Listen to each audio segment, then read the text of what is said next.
श्रीमहागुरभ्यो नमः। हरिः ओम्।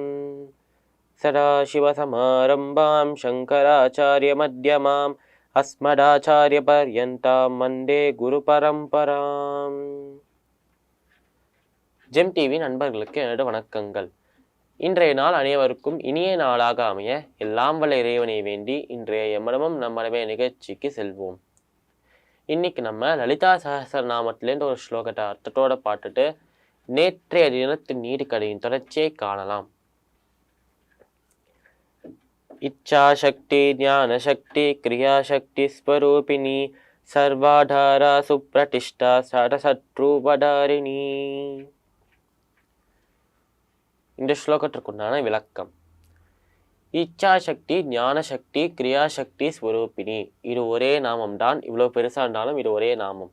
அதாவது நம்ம லலிதா தேவி ஒருத்தி மட்டுமே இச்சாசக்தியாகவும், அதாவது இச்சாசக்தி ஞானசக்தி கிரியாசக்தி மூன்று சக்திகளை நம்ம சொல்லுவோம். மூன்று தேவிகளுக்காக, லக்ஷ்மி சரஸ்வதி துர்கா மூன்று தேவிகளுக்காக மூன்று சக்திகளை சொல்லுவோம். இச்சாசக்தி நம்ம ஆசைப்படுறதெல்லாம் நம்மளுக்கு தரக்கூடிய ஞானத்தையும் தரக்கூடிய சக்தி.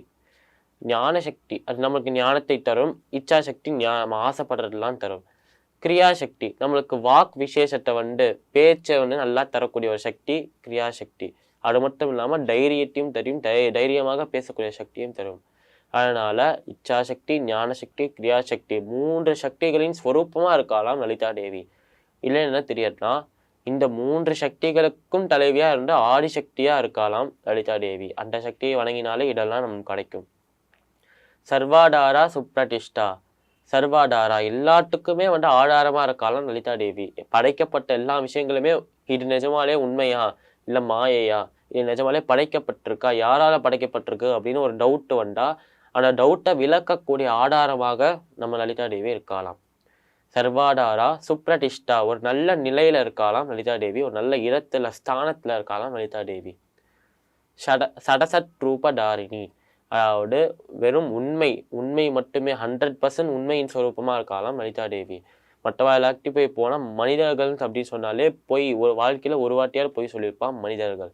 அதனால மனிதர்களுக்கெல்லாம் பிறப்பு தந்த தாயா இருக்கிற லலிதா தேவி இது வரைக்கும் பொய் சொன்னதே இல்லையாம். அது மட்டும் அல்லாமல் உண்மையோட ஸ்வரூபமாகவே இருக்கலாம் லலிதா தேவி.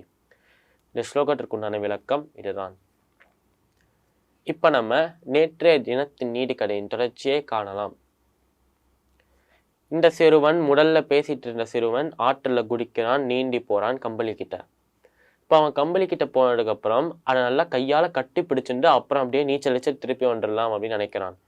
ஆனால் அந்த கம்பளி கட்டி பிடிக்க போகும்போதுதான் தெரியாது அந்த கம்பளி அவனை திருப்பி கட்டி பிடிக்கிறது. இதை பார்த்தோன்னா அவனுக்கு பயம் ஆயிடுறது. என்ன ஆயிடுது, கம்பளியை நம்ம கட்டி பிடிச்சா அது நம்மளையும் கட்டி பிடிக்கிறதே அப்படின்னு சொல்லிட்டு அவன் கட்ட ஆரம்பிக்கிறான் பயத்தில். அப்போதான் அந்த இது கரையில் நின்றுட்டு இருந்த சிறுவன் சொல்கிறான், ஆற்றங்கரையில் நின்றுட்டு இருந்த அந்த சிறுவன் அவன் நண்பன் சொல்கிறான், டேய் அது கம்பளி கரையாடுறா, அது ஒரு கரடி அப்படின்னு சொல்கிறான் அங்கேருந்து.